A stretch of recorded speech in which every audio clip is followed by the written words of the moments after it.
Hi there, I'm Ceisiwr Serith. This video is going to be a little bit different from the other ones where I recommend books. It's going to be a little more focused on a particular topic, namely the sacred drink in Indo-European religion. In a way, it's the reference section to my other video where I did a workshop on the sacred drink. A link to that video is in the description. But it also, when you research a sacred drink, you'll find yourself getting into other areas that are pretty important, like kingship, especially inauguration rituals, horses, severed heads, oddly enough, the cosmology, which is vital for understanding the sacred drink, and other areas. So even if you're not specifically interested in the sacred drink, if you're interested in Indo-European religion in general, it's really a good area to research. If nothing else, it's probably the central mystery of Indo-European religion. So I'm going to go through a number of books here and also mention a number of articles. Everything that is online I will mention, and there will be links to it in the description. There will be links to some other things too, some of the words that are a little hard to spell or pronounce, so you can look them up on your own. I'd be remiss if I didn't mention my own book, Deep Ancestors, Practicing the Religion of the Proto-Indo-Europeans. Not only does it cover Indo-European religion in general, there is an entire chapter in it on the Indo-European sacred drink. There's also a section on my own website, a link to which will be in the description on the subject. There's no one book on the Indo-European sacred drink, so what you have to do is read a whole bunch of ones and pick up a bit here and a bit there. There are some ones on specific, that cover a number of topics, among them the Indo-European drink, though. This one I really like. It's Comparative Mythology by Jan Puchfeld. He was one of the greatest of the Indo-European scholars, and his students told him that he really needed to write down all the things he knew before he died so that it wouldn't be lost with him. So he did. He sat down and he wrote this book. It reads to me a lot like just him talking, because that's kind of what it is. Some people have complained that it's kind of difficult. I think the style is quite nice, but he does use a lot of technical terms. But you probably, if you do much research in the area, you're going to have to learn those technical terms anyway, so you might as well start with this and look them up. There are chapters in here, first of all, on some of the more important Indo-European traditions. And it includes some that are usually left out. Like I believe there's a Slavic section in here, and there are 2 chapters on Iranian, which is very important, but is often left out as well. Then after that, there are some chapters on particular themes in Indo-European thought, and the most important one there is fire and water, because the Indo-European sacred drink is very often seen as being fire and water. Probably, well, first of all, because it makes it a nice mystery, and secondly, because it was almost certainly alcoholic. There's also a section on the horse and on kings, which, as I said, are relevant to Indo-European sacred drink. Very highly recommended. To me, it's the book that I most recommend as the first book to read on Indo-European thought. The War of the Gods, the Social Code in Indo-European Mythology, Yarach G. Ustin.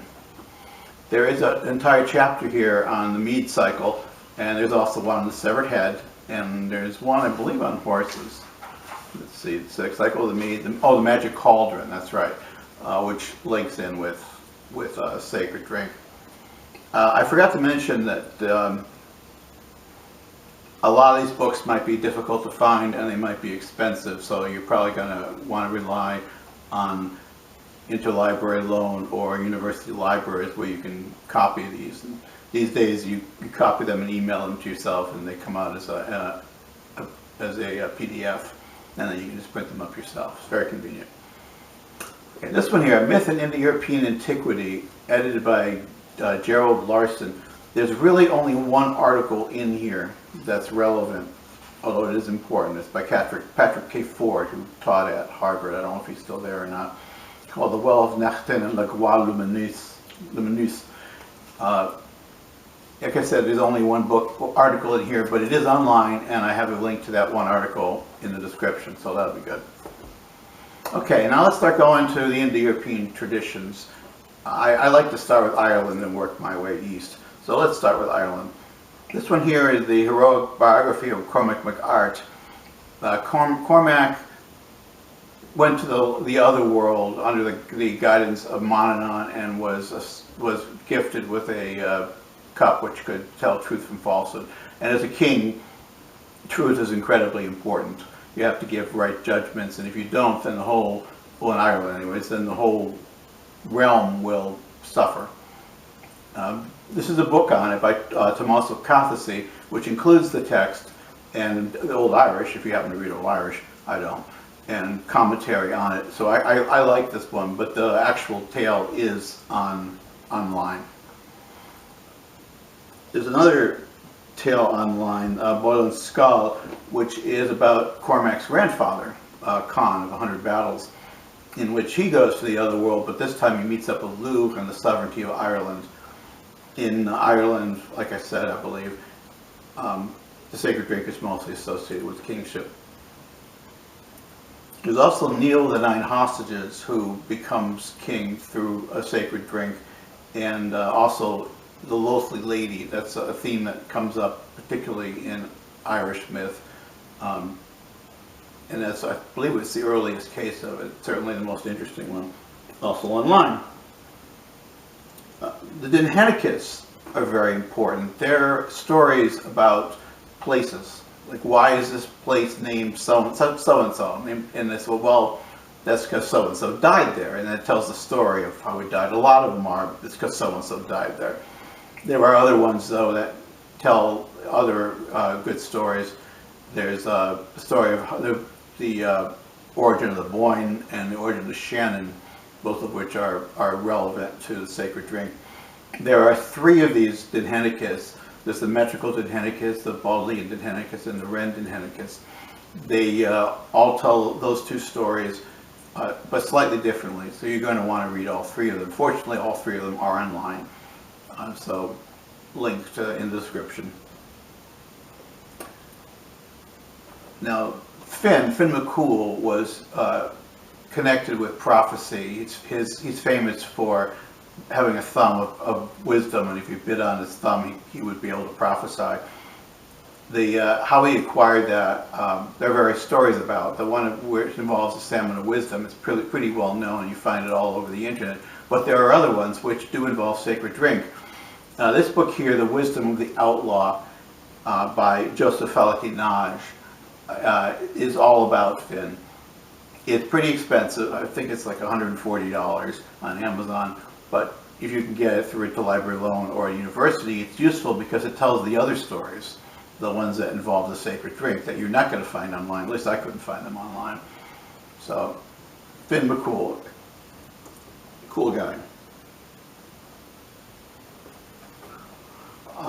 If staying in Ireland here, this is a book called Ploughing the Gods, Search for Irish Soma by Peter Wilson. I very much hesitated to include this book. It's based on the idea that the Soma, which we're going to talk about later from India, was the Amanita muscaria mushroom, which gives hallucinations or death if you eat too much of it, and that it existed in Ireland as well, and the whole cult surrounding it did. Now, personally, I don't think Amanita muscaria was Soma, so there's that. Secondly, there's a lot of shamanism and New Age stuff in here. So I don't recommend his conclusions, but he tells a lot of the stories in it. So it's useful for reading the stories and then ignoring the conclusions. Now, if we step over to Ireland, we have Play the Unknown, the story of raiding the other world to bring back a magic cauldron. That's online. It's one of the earliest Arthurian texts. Okay, let's go to Germania. We'll start with the Norse. I said earlier that cosmology is very important in studying this. That you definitely run across that in the Norse traditions, where the sacred drink is most often connected with poetic inspiration, but it's also connected with long life. There are two Eddas. The Poetic Edda is one of them. It's online, but I don't recommend the online translations. They're pretty old and not very reliable, I think. This is probably the most famous one by Hollander. Problem with this one is that he decided to translate as much as possible into Germanic words, which means he had to use a lot of archaic terms, which makes it very difficult to read. There's a more recent one by Jackson Crawford. I believe he teaches at University of Colorado, but he's a professor of Old Norse. So he's translated it. It's much easier to read. And the fun thing about this is at the end he has the Cowboy Havamal. The Havamal is a collection of advice by Odin. And what he's done here is translated into sort of a cowboy dialect. It's pretty fun. The rest of it is pretty serious stuff. And I believe it includes some poems that Hollander doesn't include. In these, you're going to want to read about the cosmology, particularly Yggdrasil, the god Hathorun, the steel. I believe the theft of the meat is in here. That's pretty central to the myth of sacred drink. The apples of Idun, you'll run across food that is like drink, and that's important to read about as well. You run across that in Ireland with salmon and hazelnuts. So those are good to know about. There's also the prose Edda by Snorri Sturluson. The poetic Edda is anonymous. What Snorri wanted to do was preserve as much as he could of Norse poetry, particularly poetic style. And in the course of doing this, he tells a lot of the myths. The theft of the meat is told in great detail in this one. Again, I believe there are translations online, but I don't recommend them. This translation is by Anthony Fawkes, and it's the most highly respected one. It's just an everyman edition, so it's pretty easily available. Okay, to leave primary sources, we get The Well and the Tree by Paul Bauschatz. This is the book on the Norse cosmology. If you're interested in Norse religion at all, you pretty much need to read this book. Unfortunately, it's obscenely expensive. I found it for $500 on Amazon. So this is definitely one you're going to have to go to a university library for, or do a library loan. I was actually very lucky a number of years back. I've got this reprint on eBay for very little. Okay, let's go to England. Beowulf. Beowulf has one scene in it that's very important. It's only one scene, although it's kind of a long one, where Weohtheow serves the drink to everybody in the hall. Like I said, it's just this one scene. There's a number of translations online, which will do just fine. I like this particular one by Seamus Heaney. It's fairly recent, and one of the cool things about it is that it's got the Old English on one side and then modern English on the other. And even if you don't speak Old English, every now and then you run across a word where you want to know the exact meaning of a word in Old English. And there are plenty of Old English dictionaries online that you can just look it up in. There's only that one scene in it that's relevant to the sacred drink, but the story's great. So I recommend reading the whole book. And it gives you a good idea of Old English society, how that worked. Now, Lady with the Mead Cup by Michael Enright. Ritual, prophecy, and lordship in the European warband from the 10 to the Viking Age. Supposedly it's trying to figure out what's going on in that scene in Beowulf with the passing around the cup. But like you can tell by the title, at 10, it wanders off into lots of other topics, including Gauls. So that even if you're just interested in Gauls, or Celts in general, this is a great book. It is available on Amazon for, I believe, $44, which isn't too bad for one of these books. When it was first published in hardcover, it was like $90. So $44 in paperback's a pretty good deal. It's considered a great classic within academia. Okay, let's go all the way to Greece. These are the Greek myths by Robert Graves. Yes, that Robert Graves, the one who did The White Goddess. You can see it's 2 volumes here. I believe it's also available in a single volume. In it, he tells sort of summaries of important myths and does them in paragraphs and numbers of paragraphs. And then after that, he gives footnotes for each of the paragraphs in which he gives the actual ancient sources, Xenophon, the Iliad, or whatever, which means if you want to, you can look up the actual text, including all the details and the context and so on. I've used that very extensively myself. Unfortunately, after that, he gives his interpretations. A lot of his interpretations are based on false etymologies or trying to cram Greek myths into his own theories. Recommend not reading those or reading them just for interest, just don't pay any attention to them. In a word, they're crap. So I would very much avoid reading them. There's also an article linked to it online, in the description, called Let Us Now Praise Famous Grains by Calvert Watkins, another one of the great Indo-European scholars, in which he takes all the references in the Greek sources to sacred drink rituals and compares them to Vedic sacred space rituals. If you want to know what sacred drink rituals are about, this is the article to read. You take that article and combine it with the Beowulf scene, and you have a really good idea of what an Indo-European sacred drink ritual would be all about.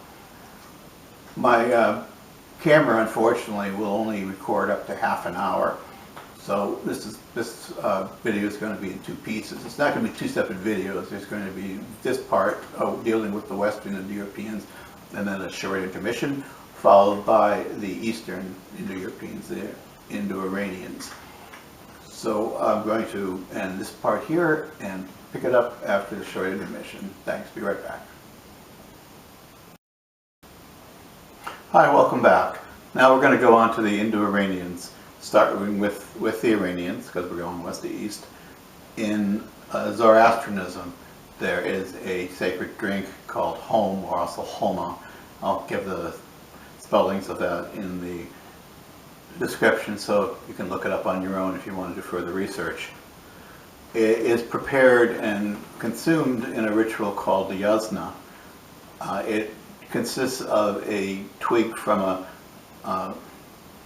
pomegranate tree, a piece of ephedra pounded in water that's been taken from a well in the courtyard of the temple, and mixed with goat milk taken from a goat that lives in the same courtyard. It's offered to the fire, which is the presence of Ahura Mazda there, the main deity in Zoroastrianism, and then some of it is consumed and the rest is taken out and poured back into the well, which completes the cycle and is considered to bless all the waters of the world. Very interesting ritual. In its basic form, it's very long, because about an hour and a half of it is reciting of hymns in Avestan, an ancient language that even the priests don't understand. Linguists have had to figure out what these words mean, so they have them memorized just by sound. This is a photocopy of a book called The Religious Ceremonies and Customs of the Parsis by Jivanji Modi. As the title implies, it includes their major rituals and good descriptions of them. The yasna is in there. It's organized in a little odd way, so it's kind of difficult to make out, but it's got great detail in it. And if you want to make more sense of it, there are two fantastic videos on YouTube. One of them is the beginning where they collect the water and the milk and the twigs, and the other is the end where they pour and then that one also has the end where they pour the home into the well. The other one is all the middle section, the actual preparation of it and offering of it. So you watch the two together and you've got essentially the entire ritual, except they've left out the hour and a half of reciting the Avesta, thank God. So those are really good rituals. Even if you're just interested in pagan rituals in general, it's a really good example of how a pagan ritual would be organized, the detail of it, the complexity of it. Zoroastrianism wouldn't consider itself pagan, but a lot of their rituals are fairly well preserved versions of pre-Zoroastrian Iranian paganism. Hom is also what's called a yazata, which is basically a god, although other beings that aren't gods are called yazatas. It means someone who is worshipped. And there are hymns to him in the Avesta, which, as I think I said earlier, is their major scripture. Both Modi and the Avesta are at a site called avesta.org. So if you want the customs and rituals and customs of the Parsis, you can just go to avesta.org. The link for both the Modi and the Avesta are going to be in the description. And in the avesta.org, you're going to, the Avesta isn't really that long, and there are hymns in there specifically relating to home. So those are really useful. It's a fairly old translation, and as I said earlier, Avesta is kind of difficult to translate. So there are various versions of it, but this is as good a one as any to start with. So going over to India, there are several sacred drinks in India. The most important and most famous of it is Soma. And Soma is cognate with home. They both come from Sama, which means that which is pressed. We've already seen how you press the twig and the ephedra in the water. In India, there are dried pieces of a plant that are then soaked in water to revivify them, and then pounded between two stones, or possibly originally in a mortar. And the juice from that is mixed with honey and milk, and then some is offered and some is consumed. You can see the similarities with the home ritual, with the yasna ritual.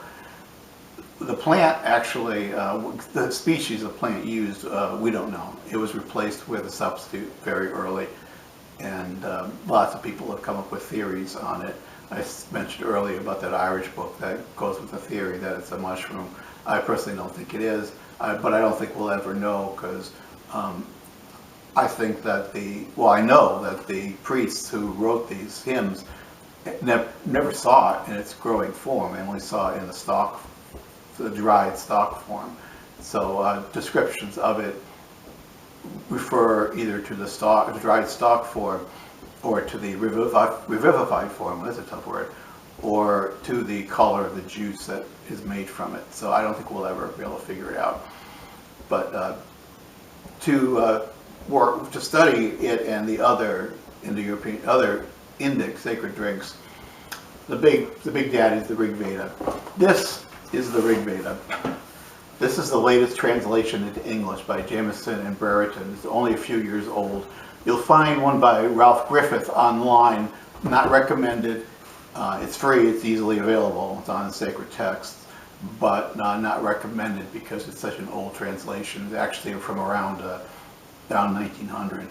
So very old translation. We've learned an awful lot about Sanskrit and about the Rig Veda in general since then. So I don't really recommend it. If you don't want to buy Jameson, I don't know how expensive it is these days, or don't want to read through the whole bloody thing, Wendy Doninger O'Flaherty did a translation of about a tenth of it. There are actually 1,100 hymns in it. That's why it's so long. Some people love this translation. Some people think it's a horrible translation. I think it'll do for getting a good introduction to what Rig Veda is all about. Book, if you want to just work with the big one, the 10th book is all about Soma. It's mentioned other places in the book, and other things that are relevant to it are mentioned in the rest of the Rig Veda, but you can probably get by with just reading book 10. There are three other Vedas, and the one that's relevant to that one is the Yajur Veda. This is the text of the white Yajur Veda. There are two recensions, maybe even more, which are slightly different. This one is by Ralph Griffith, who did the translation of the Rig Veda that I didn't recommend earlier. So this one is also pretty old, but this is the only translation into English, so you use what you got. Good thing about this one, I don't know if you can see it on there, but the text is up here, and then down here are footnotes. The text are the hymns that are used in the actual ritual, and the footnotes are about the ritual, where these particular hymns are used and what's going on. The ritual itself is called the Agnishtoma. I will give a spelling of that in the description, because it's kind of difficult to spell. It includes some dots under letters. The ritual is also explained and commented on, like, why do we do this? What are called the brahmanas. This one is the most famous and probably the most important, the Shatapatha Brahmana. It's online and also an old translation, but also the only one available. It's actually 5 volumes. This is the first volume, so you can see it's kind of long. The Brahmanas can be kind of tedious. They'll say things like, why do we do this 4 times? Because the year is 4. And then a paragraph later it would say, well, why did we do this thing 3 times? Because the year is 3. And a paragraph later, why did we do this thing 2 times? Because the year is 2. And you just want to scream, well, you know, what is the year? But for descriptions and explanations of the ritual, it's really quite good. It also includes various myths to explain, you know, why do we do this? Well, because Prajapati did this, and it tells the whole story, what Prajapati did. So it's pretty good for that. These are 2 more ritual brahmanas, the Atareya and the Kashitaka. They are specifically connected with the Rig Veda. They're comments on the Rig Veda. You can tell they're pretty short. There are 2 of them in this one book here. They read a lot like the Shatapatha Brahmana does, but like I said, they're shorter and they're specifically connected with the Rig Veda. So it's a cool book. Okay, one of the other sacred drinks is Sura. Sura is sort of a lower status drink. It's considered to be inebriating, whereas Soma gives you power and energy. Indra drank it before he went to go do all his battles. You'll frequently read Sura translated as wine. It's not wine, it's more like beer. It involves lots of grain and it's only fermented for a few days. It also involves milk. In a way, it's more powerful than Soma because it's used, among other things, for people who have drunk too much Soma and have vomited or got diarrhea from it. So it actually can cure you from Soma problems. It's dedicated to the Ashvins, which means the horse gods. There's some horse business going on there. Sarasvati, who is a goddess of fertility and music, and a river, and Indra, who also is who the Soma ritual is dedicated to.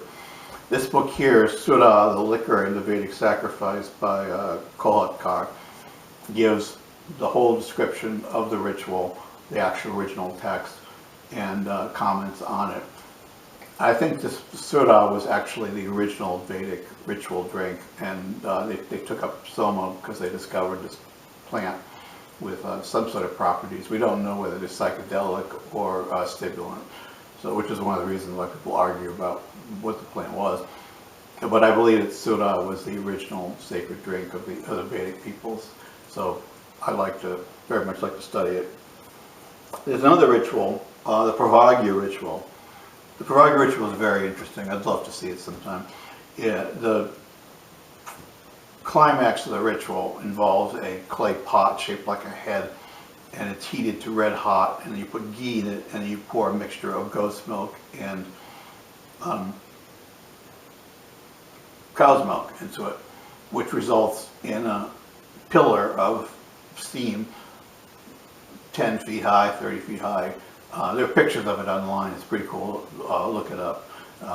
You'll be impressed. That's why I love to see it. Love to see this big thing. This is the Pravagya Brahmana, the Taittiriya Aranyaka. It is its own Brahmana, but it's specifically about the Pravagya ritual. So it describes the whole ritual. Actually, it has the original in Sanskrit, which for those of you who know Sanskrit, yeah. And there's an introduction which explains the whole thing. It actually became part of the Soma ritual to be done at the beginning of it. Soma ritual could last for 3 days, and this was done either the beginning of it or every single morning. But it was originally a separate ritual, and the goat's milk is important. Links in with both Greece and the Norse world. And the fire and water idea is also very important. So I think this is very much a ritual to be dealt with. After the big flame goes up, the remainder of it is offered to the Ashvins, so we get the horsemen again. And some of it is drunk by the participants. And just how much is left after this big explosion, I have no idea. There aren't very many books, especially recent ones, on Vedic religion as a whole. Recent ones tend to deal with particular aspects of it. The ones that are on religion as a whole are generally old ones. But you use what you can. This one is by Alfred Hillebrand, called Vedic Mythology. Volume 1 is all about Soma, and Volume 2 is all about the deities. The deities are still important because they link in with the Soma ritual, but Volume 1 describes the Soma and interprets it. Don't pay attention to its interpretations. Its interpretations are very much out of date. There was a period where Vedic scholars thought that all deities were somehow connected with nature things, particularly with the thunderstorm. So that gets kind of tedious, and it's not right. But like saying Zeus is the god of the thunderstorm. Well, that's part of him, but he's a little more complicated than that.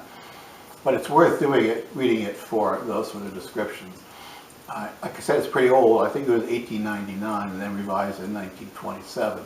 And the reason why it was revised in 1927, I think, is this book, The Religion and Philosophy of the Vedas and the Upanishads. He's reversed the order here, order of Hillebrand. The first volume is about the gods, and the second volume is about the rituals. A lot of it is about the Upanishadic theology, but it also describes the Agnishtoma, the Sura ritual, and the Pavagya ritual. This came out in 1925, and Hillebrand and Keith didn't particularly get along. So I suspect that Hillebrand revised his book and published it in a second edition in 1927 to answer to Keith. So those are some of the more important sources for the sacred drink. There are quite a few other ones, and as you read anything about Indo-European stuff, you'll pick up a bit here and a bit there. But this is a place to start. I'm very interested in sacred drink in general, and you may not be. But like I said, it ties in with a lot of other things and is important in its own right if you want to understand what's going on in the European thought. So give these books a shot. You may have to go to libraries, university libraries. A lot of them are open to the public. Some of them aren't. Like the main one at Harvard isn't, but the main one at Boston College is. And any one of a state university is going to be open because it's paid for by taxpayers. So you can get a lot of really good things there. So, good luck, good hunting, and see you in the next video. Bye then.